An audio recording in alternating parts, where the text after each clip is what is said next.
ગુજરાત સમાચારની શતદળની પૂર્તિમાં સરસ હેડિંગ છે અને ગુજરાતને એક ચેતવણી આપી છે કે ગુજરાતમાં નશો, નબીરાઓ, નફટાઈ અને નખોદચીત ચેતજો.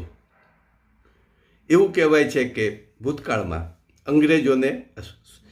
ચીનને બરબાદ કરવા માટે અંગ્રેજોએ ઓપિયમ વોર એટલે કે અફીણનું યુદ્ધ અમલમાં મૂક્યું.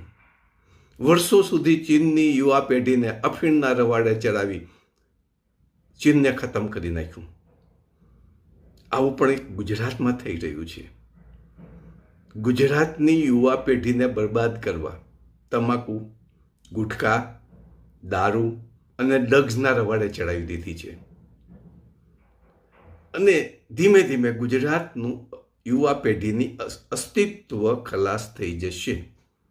અને અધૂરામાં પૂરું, કેન્દ્ર સરકારે ઓનલાઈન ગેમ્સ એટલે કે જુગાર, કાયદેસરનો જુગાર, એને કાયદેસરતા આપી માત્ર 28 થી 30% ટેક્સ વસૂલ કરવાના હિતથી પૈસાની લાલચમાં એને કાયદેસર બનાવી અને ભારતની અને ગુજરાતની નાની પેઢી અને યુવા પેઢીને બરબાદ કરી રહ્યા છે.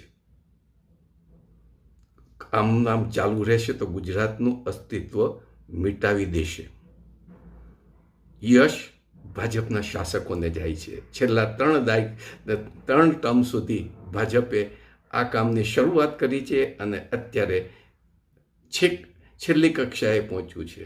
આ છે ભાજપનું રામ રાજ્ય. આભાર. જય હિન્દ, જય ગુજરાત, સ્વાવલંબી ગુજરાત.